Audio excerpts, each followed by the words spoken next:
तो अब डिस्कस करते हैं question number 11. We have to show that the A B vector plus magnitude of b a vector is perpendicular to this given vector for any two non-zero vectors a and b. If this vector is perpendicular to this vector, then their dot product must be 0. So suppose let p vector be a vector magnitude b vector plus magnitude b vector a vector, and q vector be a vector magnitude b vector minus b vector magnitude a vector. Okay, so now if these two vectors p and q are perpendicular to each other, then their dot product must be 0. So p vector dot q vector is equal to 0. This implies magnitude of a b plus magnitude of b a dot product with magnitude a b minus magnitude b a. Now multiply it.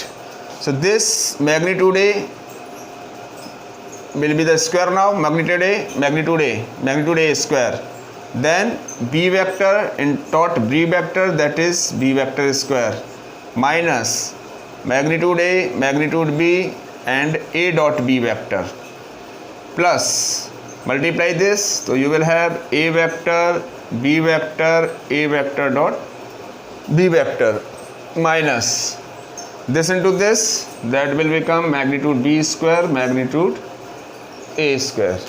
These two terms will be cancelled, so here we will have a square b square minus b square a square, that is also cancelled, so we will get a result 0. So this way we have proved that the product of p vector and q vector is 0, means these two given vectors are perpendicular to each other. Now come to the question number 12. In the question number 12, what is given? If a vector dot a vector equal to 0, if a vector dot a vector equal to 0 vector and a vector dot b vector equal to 0. In question number 12, if a vector dot a vector equal to 0 and a vector dot b vector equal to 0, then what can we conclude about the vector b? Then what can we conclude about vector b? Vector b के बारे में हम क्या conclusion निकाल सकते हैं? अगर a vector dot a vector 0 है और a vector dot b vector 0, so a vector dot a vector equal to 0 means magnitude of a square equal to 0, and this implies that the magnitude of a vector is 0. Now see this product, a vector dot b vector equal to 0. This implies magnitude of a magnitude of b cos theta equal to 0, where theta is the angle between the two vectors a and b. Now if this is 0, first let this result is given, determine magnitude of a into magnitude of b cos theta equal to 0. So then this result will be 0 if this is 0 या this 0 या cos theta 0. Means या तो a 0 हो या b 0 हो या cos theta 0 हो, यानी कि थीटा cos theta 0 का मतलब जो एंगल है उनके बीच में थीटा वो 90 डिग्री हो a और b के बीच में, ये हो सकता है. But in the question it is given कि दैट जो मैग्नीट्यूड ऑफ ए है दैट इज़ 0. इसका मतलब ये हुआ कि ये चीज़ जो है वो 0 है, मैग्नीट्यूड ऑफ ए 0. अब मतलब हुआ कि b cos थीटा जो है वो ये 0 है, ये 0 हो या ना हो. इसका मतलब क्या हुआ कि अगर मैग्नीट्यूड ऑफ ए 0 तो in this result will become 0. तो whatever be the value of vector B की चाहे कुछ वैल्यू, चूँकि ए वेक्टर की मैग्नीट्यूड जो है वो 0 है, इसका मतलब b can have, this implies b vector can have any value. मतलब बी वेक्टर कुछ भी वैल्यू रख सकता है। Now we have A B C, we have A B C unit vector है। इसका मतलब ये हुआ कि ए वेक्टर के मैग्नीट्यूड, सी वेक्टर का मैग्नीट्यूड, बी वेक्टर का मैग्नीट्यूड, सभी के मैग्नीट्यूड कितने हो जाएंगे 1। तो ये वैल्यू 1 हो गई। अब a plus B plus C equal to 0 it is given. इसका मतलब ये हुआ कि अगर हम इसका स्क्वायर कर दें, और इसका मतलब ये हुआ कि a plus B plus C का dot product a plus B plus C से, it must be 0। Now expand it.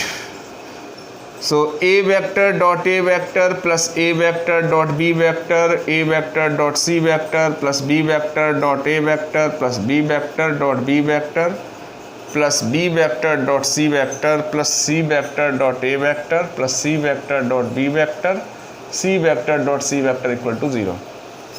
We can also use the formula a plus b plus c whole square, but in the vector हमें vector में के case में ऐसे open करके दिखाना चाहिए।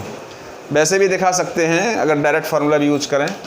तो यहाँ पर मैं समझाने के लिए बता रहा हूँ। तो ए वेक्टर जो हुआ ये हो गया वेक्टर ए स्क्वायर, और ए बी और प्लस ए बी, इसको हम लिख सकते हैं 2 a vector dot B vector plus ऐसे ही B square C square, you can check 2bc 2ca equal to 0। तो यहाँ पर A square plus B square plus C square plus 2 A vector dot B vector plus B vector dot C vector plus C vector dot A vector equal to 0। So we have magnitude of A B C, तीनों का magnitude कितना है 1। तो 1 plus 1 plus 1 plus 2, और A vector B vector C vector A vector, it is required. So 3 को वहाँ ले जाएंगे। तो a vector dot B vector dot C vector plus C vector dot A vector equal to -3/2। So this is its value. Okay, so now let's discuss question number 14। Question number 14 देखें। Question number 14 में if either vector a equal to 0, if either vector a equal to 0 or b equal to 0 vector, then a vector dot b vector equal to 0. It is clear. But the converse, what the converse means, इसका उल्टा कर दें। But the converse need not be true. Need not be true. Justify your answer with an example. Justify your answer with an example. Okay. So here you see that either a0 or b0, then a vector dot b vector is 0. So let us suppose that a vector dot b vector equal to 0. This implies magnitude of a, magnitude of b, cos theta equal to 0. And it means कि either a0 या b0 और theta equal to π/2. Clear? But does this result mean, यहाँ पर 3 number का product है, इसका मतलब या तो ये 0 होगा या ये 0 होगा या ये 0 होगा। तो ये a0 या b0 या थीटा π/2। तो क्वेश्चन में कहा कि अगर a0 b0 है तब ये 0 होगा। तो सही है, a0 b0 होने पर तो ये डॉट प्रोडक्ट 0 होना है। But converse is not true. Converse ज़रूरी नहीं कि ट्रू हो। इसका मतलब हम ये मान के चलें कि a vector dot b vector अगर 0 है तो क्या a और b हमेशा 0 होंगे? ठीक है। तो अब यहाँ पे हम ये देखते हैं कि a vector dot b vector equal to 0। तो हम कुछ एज्यूम करें कि a वेक्टर कुछ मान लें और बी वेक्टर कुछ मान लें और इनका डॉट प्रोडक्ट जो है वो 0 दिखा दें। कैसे होगा? ए वेक्टर सपोज हम ले लेते हैं आई कैप प्लस जे कैप माइनस 2k कैप, और यहाँ सपोज ले लेते हैं 2i कैप प्लस सपोज 2 और प्लस 4। 2 + 4 कितना हो गया? 6। अब यहाँ पर होना चाहिए -6, मतलब यहाँ पर ले लें 3k। मतलब हमने इस टाइप से वेक्टर एज्यूम कर लिए कि इनका अगर हम डॉट प्रोडक्ट करें तो वो 0 आ जाए। तो यहाँ 1 × 2 2 + 4 6 -6 0, यानी इनका डॉट प्रोडक्ट 0 होगा। तो यहाँ हम देखते हैं कि A and B are two non-zero vectors but their dot product is 0. Here A vector dot B vector equal to 2 + 4 - 6 = 0. But A and B vector are non-zero vectors. So this was to prove ना कि converse ज़रूरी नहीं है कि सही हो। Means अगर A 0 है, B 0 है तो A vector dot B vector 0 है। लेकिन अगर A vector dot B vector 0 है, जैसा कि यहाँ पर दिख रहा है, तो A और B जो है वो ज़रूरी नहीं है कि वो 0 हों। Means here in this case these are the non zero vectors. So now come to the question number 15। Question number 15 में क्या है? Vertices ABC of a triangle with position vectors are given and we have to find the angle ABC. Question number 15. In question number 15 you are given the vertices of the triangle. A is having the vertex as 1 2 3, B is having the vertex as -1 0 0, and C is having the vertex 0 1 2. Okay, and we have to find the angle ABC. Angle ABC means we have to find this angle. So how to get? This is suppose vector BC and this is suppose vector BA. So we have to find the angle between BA and BC. Suppose it is angle theta. So we need to get BA vector first. पहले BA vector पता करेंगे, फिर BC vector पता करेंगे।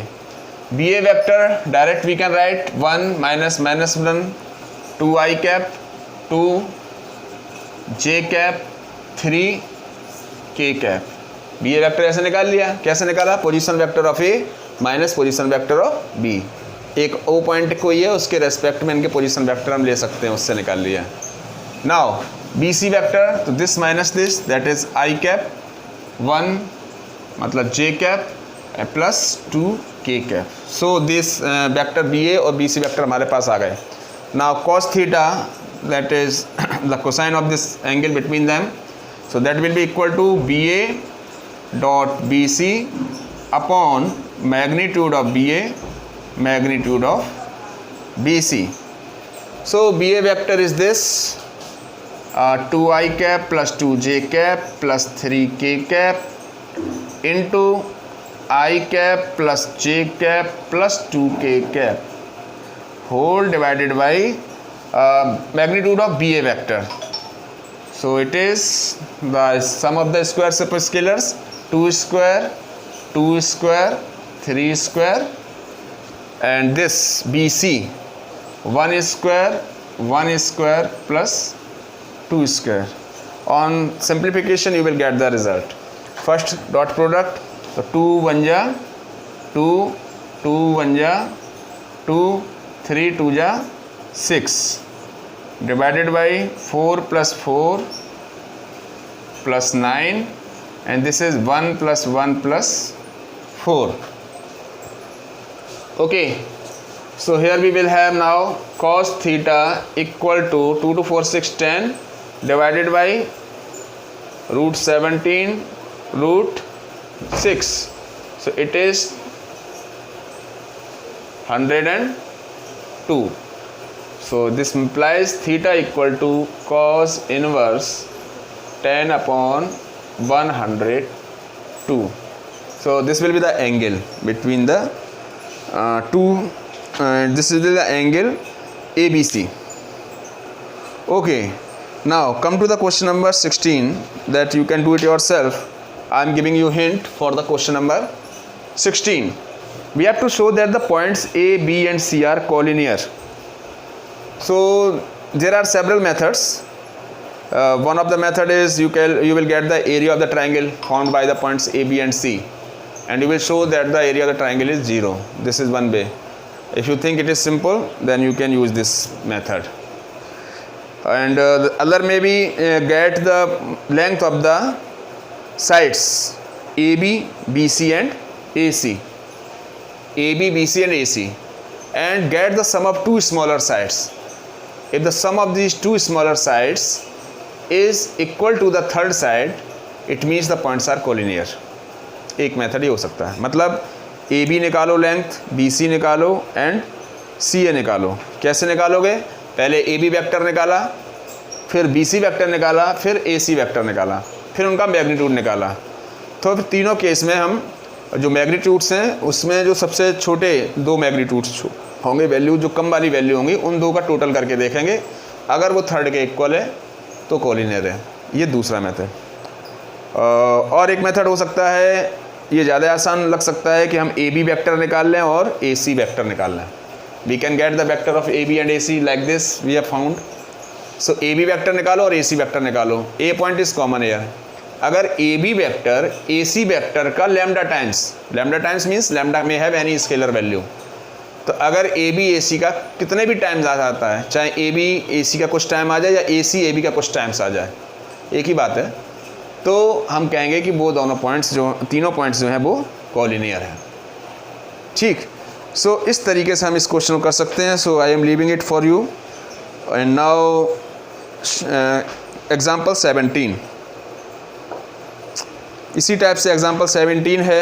We have to show that the vectors this form the vertices of a right angle triangle. तो 17th question में vertices of the triangle का मतलब क्या हुआ? चलो इसको मैं सॉल्व कर देता हूँ. एक क्वेश्चन नंबर 17 देख लेते हैं. Question number 17.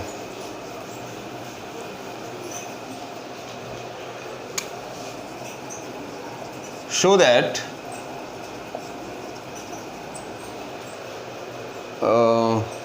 the vectors 2i minus j plus k, 2i cap minus j cap plus k cap, comma I cap minus 3j cap minus 5k cap and 3i cap minus 4j cap minus 4k cap. These are the vectors. Form the vertices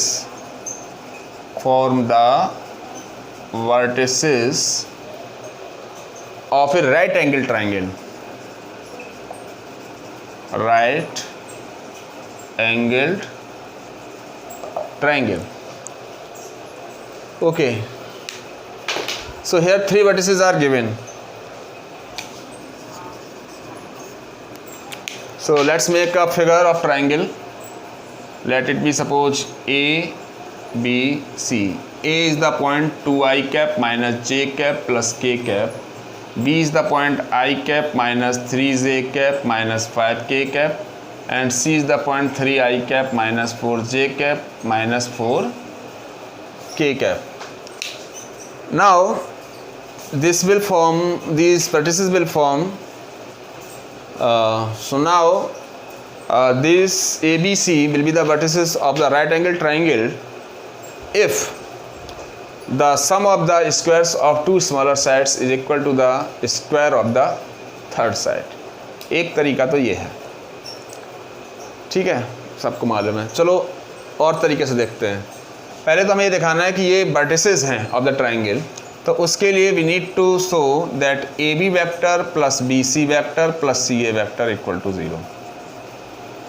और ये result हम show कर देंगे. AB vector पता करो, BC vector पता करो and CA vector. You can do it yourself. So you will get this AB plus BC plus CA equal to 0. Hence A, B, C are the vertices of a triangle ABC. अब ये vertices right angle की हैं, इसके लिए हमें क्या करना है, ए बी वेक्टर का dot product B C vector के साथ पता करो, बी सी का ए सी के साथ पता करो, ठीक है, ए सी का ए बी के साथ पता करो। कोई भी डॉट प्रोडक्ट जो है, एक डॉट प्रोडक्ट है, वो 0 के बराबर आ जाएगा। लेट्स सपोज कि A B vector dot B C vector हम पता कर रहे हैं। ए बी वेक्टर का मतलब क्या हुआ, ए बी वेक्टर हो गया हमारे पास कितना, i minus 2i, A B vector निकालना है, ठीक है। तो i माइनस 2i मतलब minus i cap, this minus this, तो माइनस का 3 प्लस का 1 माइनस का 2j कैप, माइनस का 5 माइनस का 1 माइनस का 6k cap. So it is the value of A B vector. Now B C vector, so 3 minus 1 2i cap minus 4 plus 3 minus j cap and minus 4 plus 5, that is k cap. Now we will see that this product is equal to 0 or not. So 2 into minus 1 minus 2 minus 2 minus 1 plus 2 and minus 6.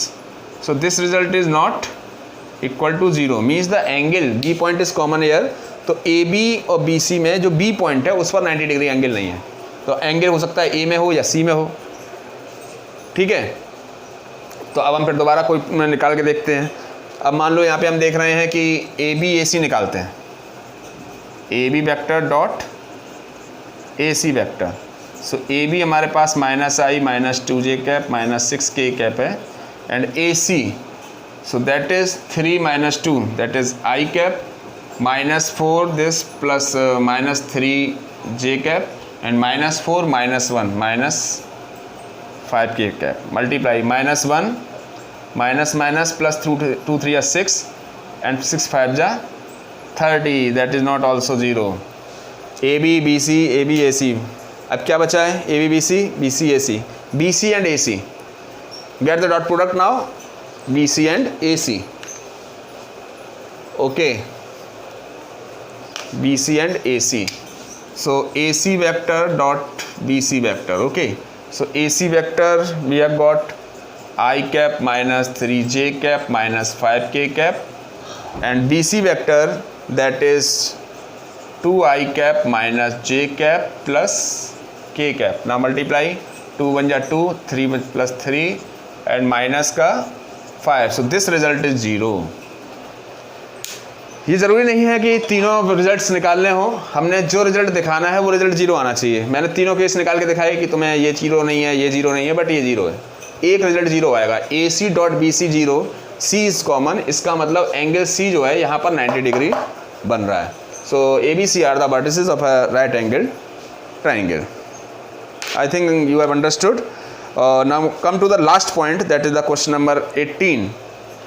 So how to solve question number 18 में, if A is a non zero vector of magnitude A and lambda be a non zero scalar, then lambda a vector is unit vector if. Okay, let's discuss question number 18 now. That is the last question. After it, exercise will be completed. Question number 18. In this question, a vector is a non-zero vector of magnitude a. A vector is a non-zero vector of magnitude a. A is its value. And lambda a non-zero, and lambda a non-zero vector scalar,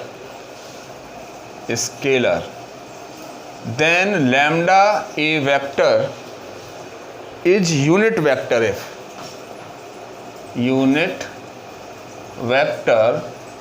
if, now there are 4 choices कि what would happen, क्या सही है इनमें से। Okay, so here you see that a vector is a non-zero vector, so magnitude of a vector is a according to the question. Lambda is a scalar, so lambda a vector is a unit vector.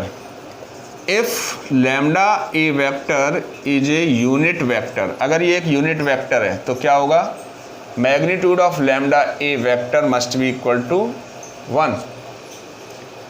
Now lambda being a scalar, we can write this way, okay, तो ये scalar है, so magnitude of a vector will become 1 upon magnitude of lambda, which was required here, कि हमें पता करना था a की value क्या है। So this way we have completed the exercise 10.3. Okay, so in the next video we will discuss the next exercise, that is the 10.4, that is the last exercise, and after it we will discuss the miscellaneous exercise of this chapter. Okay, till then keep on studying. Thank you.